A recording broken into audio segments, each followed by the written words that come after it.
60 రోజుల్లో మీతో ఇంగ్లీష్ అద్భుతంగా మాట్లాడిస్తాం. వెంటనే కాల్ చేసి జాయిన్ అవ్వండి.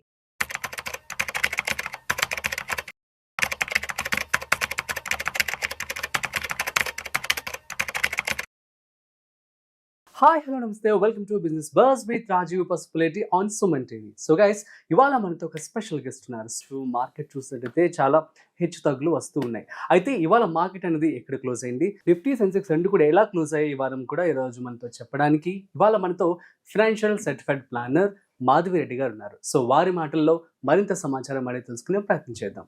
హాయ్ మ్యామ్, నమస్తే. నమస్తే. ఎలా ఉన్నారు మ్యామ్? Yeah good.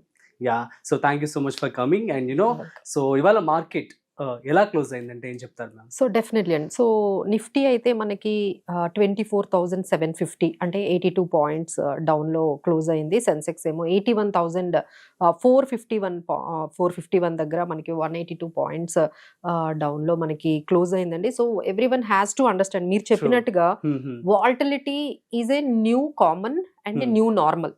అవును, ఈ మార్కెట్ లో మాత్రము ఈ హ్యూజ్ వాల్టిలిటీ ఏదైతే మనం చూస్తున్నామో లాస్ట్ 2 వీక్స్ నుంచి, అంటే ఒకే రోజు మనకి బాగా పాజిటివ్ గా ఉండడం, ఇమీడియట్ గా నెక్స్ట్ డే చూసుకుంటే మనకి నెగిటివ్ అవ్వడం, అసలు సేమ్ డే రోజే మార్నింగ్ ఏమో నెగిటివ్ గా ఉంటుంది, ఈవినింగ్ మళ్ళీ పాజిటివ్ అయిపోతుంది. So every one has to understand, ఇది చాలా న్యూ నార్మల్ గానే మనం ఈ వాల్టిలిటీని అయితే మనమైతే తీసుకోవాలండి. అండ్ నెక్స్ట్ ఏంటంటే లాస్ట్ మనకి ఈ థర్స్డే ఈ సిరీస్ మే సిరీస్ అయితే మనకి క్లోజ్ అయింది.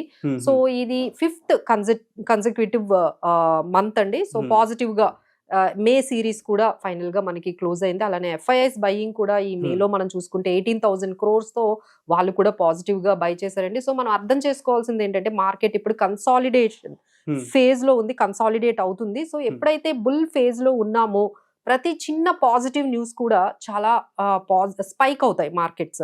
So need not to worry అండి, ఎందుకంటే మార్కెట్స్ కన్సాలిడేట్ అవుతున్నాయి, బట్ పాజిటివ్ బయాసిస్ తో మనకి మార్కెట్స్ మూవ్ అయ్యే ఛాన్సెస్ ఉన్నాయి. దానికి రీజన్స్ ఏంటంటే ఈ రోజు GDP డేటా రాబోతుంది, అది కూడా పాజిటివ్ గా మనకి కనిపించవచ్చు. అలానే లో ఇన్ఫ్లేషన్ అనేది చాలా మంచి మన ఎకానమీకి పాజిటివ్ అనేది మనకి కనిపిస్తుంది. అలానే గుడ్ మాన్సూన్స్ కూడా అబౌవ్ నార్మల్ వచ్చాయి మనకి. So that is also very good. అలానే మనకి US ఇండియా ట్రేడ్ డీల్ కూడా కొంచెం పాజిటివ్ గా, ఈ ట్రేడ్ అగ్రిమెంట్స్ కూడా మన ముందుకి జరగొచ్చు అనే పాజిటివ్ మనకి పాజిటివిటీ అయితే కనిపిస్తుంది. అలానే June 6th మనకి ఈ RBI మానిటరీ పాలసీ ఉందండి. So we are all expecting June 6th రోజు మనకి రెపో మళ్ళీ ఇంకొంచెం రేట్ కట్ అనేది కనిపిస్తుంది. సో ఈ రేట్ కట్ అంటే ఇది సెకండ్ టైం. సో ఎప్పుడైతే ఈ రేట్ కట్ మనకి వచ్చిందో, సో దానివల్ల ఏంటంటే మళ్ళీ ఇంకొంచెం హోమ్ లోన్స్ తగ్గడము, తర్వాత ఈ లోన్స్ ఎవరైతే EMIs కడుతున్నారో దాని మీద కొంచెం భారం తగ్గడము, దానివల్ల ఇంకొంచెం కన్సంప్షన్ పెరగడం, ఇది కూడా మనకి ఒక పాజిటివ్ న్యూస్ అండి. So every one has to understand, market ఏదైతే చూస్తున్నాం కన్సాలిడేషన్ ఫేజ్ లో ఉంది, బట్ పాజిటివ్ బయాసెస్ లో మాత్రమే రేంజ్ లోని మనకు కనిపిస్తుందండి. సో ఫైనల్ గా ఈ రేంజ్ మనం చూసుకున్నట్లయితే 24,700 అయితే చాలా మన మార్కెట్ సపోర్ట్ గా మనకు ఉందండి. సో 24,700 ఉన్నంత వరకు మనకి 25,000, 25,200 అండ్ 25,400 వరకు కూడా వెళ్ళే ఛాన్సెస్ మనకు కనిపిస్తున్నాయి. అలానే మనకి సపోర్ట్ మనం చూసుకుంటే 24,800, అలానే 24,000, ఈ 600 దగ్గర మనకి 700, ఈ టైంలో మనకి ఈ సపోర్ట్ లెవెల్స్, అంటే మనకి ఆల్ ఓవర్ ఒక 1,000 పాయింట్స్ రేంజ్, అంటే 24,500 నుంచి 25,500 వరకు మార్కెట్స్ ఈ విధంగా వాల్టిలిటీ అనేది మనకు కనిపిస్తుంది. But everyone has to be positive biased గానే ఉంటేనే బాగుంటుంది. సో ట్రంప్ కాంట్రవర్సీకి సంబంధించి ఇది మార్కెట్ పై ఎలాంటి ప్రభావం చూపిందంటే ఏమంటారు? సో ట్రంప్ చేస్తున్న ఈ అన్సర్టనిటీ ఏదైతే క్రియేట్ చేస్తున్నారో అందరూ కూడా పానిక్ అయ్యారండి. ఈవెన్ US లో అక్కడ ఉన్న కోర్ట్స్ కూడా ఆయనకి ఎగెనెస్ట్ గా మీరు ఈ రెసిప్రోకల్ టారిఫ్స్ అనేవి విధించారు. సో వీటిని ఆపాలి. అసలు మనం ఈ ట్రంప్ ఎపిసోడ్ అంతా చూసుకుంటే ఆయన మనకి మనకి January 20th ఆయన లిబరేషన్ డే అని అసలు ఒక 82-100 కంట్రీల మీద ఏం చేశారంటే రెసిప్రోకల్ టారిఫ్స్ వేసేసారు. వేసేసిన తర్వాత మళ్ళీ ఇమీడియట్ గా ఏం చేశారు, పాజ్ అన్నారు. 90 days పాజ్, ఇప్పుడు అప్పుడే ఉండవు, ఈ లోపు మనం అంతా కూడా అగ్రిమెంట్లు చేసుకుందాము అని మళ్ళీ పాజ్ చేశారు. పాజ్ చేసిన తర్వాత ఇప్పుడు మళ్ళీ అగ్రిమెంట్స్ ఏమైనా అంత ఫ్రూట్ఫుల్ గా ముందుకెళ్తున్నాయంటే ఒక రోజు ఒక మాట, ఒక రోజు ఒక ట్వీట్ చేయడము, ఒక రోజు ఇంకొక స్టేట్మెంట్ తీసుకురావడము, ఈ విధంగా అంతా కూడా అన్సర్టనిటీ, అంత గందరగోళంగా ఆయన మొత్తం వరల్డ్ నే ఇలా ఒక Shake రకమైన చేశారని చెప్పొచ్చు. అన్సర్టనిటీలో ఉండే, అంటే ఒక Hmm. క్లారిటీ లేదు. Hmm. ఈ రోజు ఒకటి స్టేట్మెంట్ ఇస్తారు, మళ్ళీ ఓకే మేము పాజిటివ్ గా ఉన్నాం అంటారు, మళ్ళీ అదే కంట్రీ మీద ఆయన నెగిటివ్ గా మాట్లాడతారు. Hmm. సో ఈ రకమైన అన్సర్టనిటీతో చాలా, అంటే యుఎస్ తో పాటు మిగతా కంట్రీస్ కూడా చాలా వరకు ఈ మార్కెట్ లో ఇంత వాల్టిలిటీకి కారణం ఆయననే చెప్పొచ్చండి. Hmm. అదర్వైజ్ మన డొమెస్టిక్ గా మన ఎకనామిక్ పాయింట్స్ చూసుకున్నట్లయితే ఈ పాటికే మనం 26,000 వరకు వెళ్లే వాళ్ళం. బట్ ఈ because of these foreign policies and మనకి ఏదైతే గ్లోబల్ ఇష్యూస్ ఉన్నాయో వాటి ఎఫెక్ట్ అయితే మన మీద చాలా వరకు కొంచెం ఈ విధంగా మనం వాల్టిలిటీకి కారణం అయితే Trump uncertainty and Trump trade policies అని చెప్పొచ్చు. Hmm. సో మేబీ ఫ్యూచర్ లో చూద్దామండి, లైక్ మేబీ కోర్టు కూడా వాళ్ళు మళ్ళీ రీఇన్స్టేట్ చేసుకొని ట్రంప్ Hmm. మళ్ళీ యథావిధంగా మళ్ళీ టారిఫ్స్ ని రీఇన్స్టేట్ చేసుకోగలిగారు. సో ఇదైతే ఇక్కడతో ఆగేటట్లేదు, ఎందుకంటే కోర్టు వరకు వెళ్ళిపోయింది ఈ ట్రేడ్ పాలసీ అంశం అనేది ఏదైతే ఉందో, ఈ మ్యాటర్ Hmm. ఏదైతే ఉందో.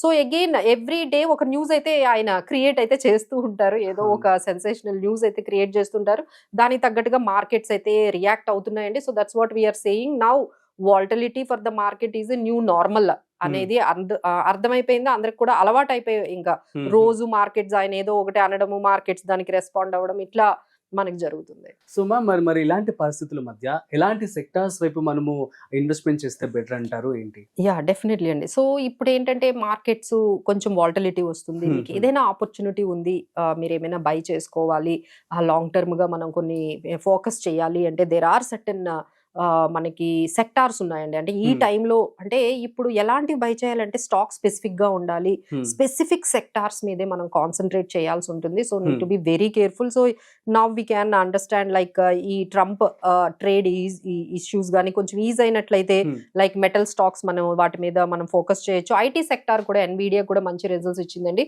సో ఐటీ సెక్టార్ లో కూడా మనము ఫోకస్ చేయొచ్చు. అలానే FMCG because of good monsoon is good for FMCG stocks, వాటిని మనం యాడ్ చేసుకోవచ్చు. అలానే రేట్ కట్ ఏదైతే మనం ఇప్పుడు చెప్తున్నామో అది కానీ మనకు రేట్ కట్ వచ్చింది అంటే that is very good to pick up the stocks like ICICI bank, ఇలాంటి banking and real estate sectors లో, ఎన్బిఎఫ్సిస్ లో కూడా మనం కొంచెం పాజిటివ్ చూడొచ్చండి. సో అండ్ కొన్ని ఎక్స్చేంజ్ స్టాక్స్ లైక్ బిఎస్సి ఇలాంటి స్టాక్స్ కూడా మీరు ఈ సెక్టార్స్ ని ఇప్పుడు మనం ఏదైతే ఫోకస్ చేయమని చెప్పామో, metals, IT, FMCG, auto and banking and realty as well as exchange sectors and defence sectors మీద వాళ్ళు ఫోకస్ చేసుకుంటే ఈ టైంలో బాగుంటుంది.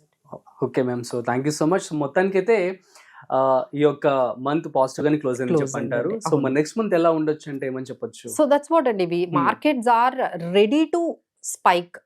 ఏదో ఒక పాజిటివ్ న్యూస్ కానీ మార్కెట్ లో వచ్చినట్లయితే ఇమీడియట్లీ వీ కెన్ సీ 25,500, 25,600 వెళ్ళడానికి అయితే markets are ready to move on, just waiting for a positive news. ఆ పాజిటివ్ న్యూస్ మనకి ఆర్బీఐ రేట్ కట్ ద్వారా స్టార్ట్ అవుతుంది అనుకున్నా. అలానే ఓవరాల్ కార్పొరేట్ రిజల్ట్స్ కూడా మనకి బాగానే వచ్చాయండి. సో అవుట్ ఆఫ్ 50 స్టాక్స్ మనం కార్పొరేట్ స్టాక్స్ చూసుకుంటే వెరీ గుడ్ 13 స్టాక్స్ వచ్చాయి. అలానే గుడ్ అనే ఎర్నింగ్స్ 19 స్టాక్స్ వచ్చాయి. బిలో 7 స్టాక్స్, అలానే యావరేజ్ గా 9 వచ్చాయండి. సో ఓవరాల్ గా corporate earnings also are looking better. So we have to be positive for the next month కూడా మనం పాజిటివ్, ఎందుకంటే లాస్ట్ 5 సిరీస్ నుంచి పాజిటివ్ గా ఉంది. సో జూన్ సిరీస్ కూడా పాజిటివ్ గానే ఎండ్ అయ్యొచ్చు. Thank you ma'am. So guys అర్థమైంది కదా, సో ప్రస్తుతానికి అయితే పాజిటివ్ గా ఉందని చెప్పి అంటున్నారు. సో మీరు కూడా మీ యొక్క ఓన్ రీసెర్చ్ చేసి సో దట్ మీరు ఇన్వెస్ట్మెంట్ చేసుకోండి. So that's it. మరొక స్పెషల్ కాంటెంట్ తో మళ్ళీ కలుద్దాం. అంతవరకు చూస్తూనే ఉండండి Suman TV. This is Rajeev signing of.